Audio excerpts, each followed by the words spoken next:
राजस्थान की राजनीति में लगातार उठापटक जारी है। ऐसे में आपको पोल टाक देखना बहुत ज़रूरी हो जाता है। मैं हूं संतोष पांडे और आज बताऊंगा कि उन 4 नेताओं की कहानी जो लगातार सड़क पर मैदान में डटे हुए हैं, सरकार को टक्कर दे रहे हैं। सरकार किसी की भी हो, ये नेता अपने हिसाब से अपना काम करते हैं।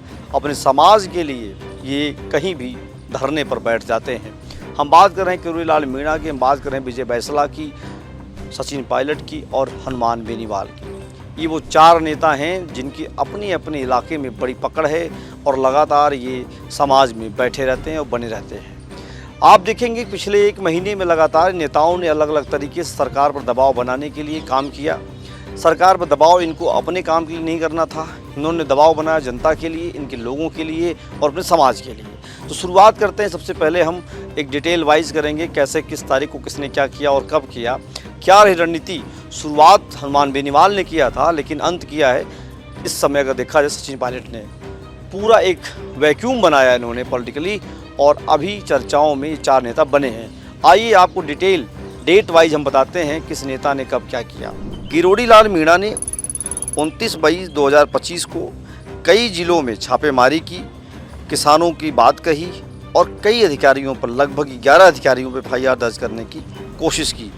कोशिश ही नहीं, उन्होंने बल्कि इसे अंतिम अंजाम तक पहुंचा दिया है। हालांकि किरोड़ी लाल मीणा शांत हैं और अब कहानी वहां पर कुछ चर्चा में नहीं, हलचल में नहीं है। दूसरी बात करते हैं विजय बैंसला की। 8 जून 2025 को भरतपुर के पीलूपुरा में महापंचायत का ऐलान किया, जहां पर लगभग 50,000 के आसपास गुजरों ने अपनी आमद दर्ज कराई और उसके बाद सरकार पर ये माहौल बना, ये प्रेशर बना कि एक IPS अधिकारी को आकर के इनकी मांगों को मानना पड़ा और उस कार्यक्रम को ख़त्म कराया गया। अब हम बात करेंगे तीसरी तरफ सचिन पायलट की। 11 जून 2025 को दौसा के भंडाना में राजेश पायलट की 25वीं पुण्यतिथि उन्होंने पूरे कांग्रेस को एकजुट कर दिया। लगभग बड़ी संख्या में इस अब तक का सबसे बड़ा कार्यक्रम माना जाता है, जहां अशोक गहलोत, गोविंद सिंह डोटासरा, टीकाराम जूली, तमाम दिग्गज नेता जो कांग्रेस में बने हैं वो सब डटे रहे। पायलट की जो एक नाराज़गी थी वो भी दूर हुई। अब हम बात करेंगे हनुमान बेनीवाल की, जिन्होंने सबसे पहले शुरुआत की थी SI भर्ती पेपर परीक्षा रद्द कराने को लेकर के, RPSC भंग कराने को लेकर के, पुनर्गठन कराने की मांग को लेकर के हनुमान बेनीवाल ने युवाओं के साथ डट करके मुकाबला किया। खूब मेहनत की उन्होंने, हालांकि उस पर कोई बात नहीं बन पाई। अब ये जो 4 घटनाएं हैं, इसको इन नेताओं से नहीं बल्कि इस पूरे राजस्थान से, जनता से जोड़ करके देखने की आवश्यकता है। आपने देखा किस तरह से विकट गर्मी में हनुमान बेनीवाल ने अप्रैल से ही काम शुरू कर दिया था, मई में डटे रहे और 29 मई आते आते फिर किरोड़ी लाल मीणा भी बाहर आ जाते हैं। उनको लगता है कि उनके TRP डाउन हो रही है, जनता उनके साथ खड़ी है, फिर भी कुछ नहीं कर पा रहे हैं। उन्होंने खूब छापेमारी की, लगातार 1 हफ्ते तक चलता रहा। किरोड़ी लाल मीणा ने भी खूब अपने दम दिखाया और सरकार के लोगों में एक हलचल पैदा हुई।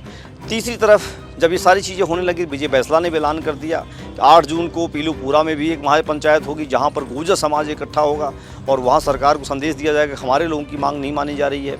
हालांकि इन घटनाओं को अगर आप देखेंगे तो कहेंगे तो सामान्य घटनाएं हैं, सामान्य तरीके से होती रही हैं, लेकिन इन घटनाओं को जोड़ा जाता है राजनीतिक तौर पर तो चारों घटनाओं को, चारों व्यक्तियों को देखने के बाद लगता है कि ये कोई एक अहम हिस्से का, रणनीति का एक अहम हिस्सा है और ये चारों ने अलग अलग डेट पे भले काम किया हो, लेकिन ऐसे में एक हलचल ज़रूर राजस्थान में पैदा हुई, जहाँ पर किरोड़ी लाल मीणा और हनुमान बेनीवाल लगातार डटे रहे युवाओं के साथ। वहीं जब विजय बैंसला मैदान उतरे तो वहाँ पर बड़ी संख्या में लोग आए और उनकी मांगें मानी गई, ऑन द स्पॉट फैसले किए गए।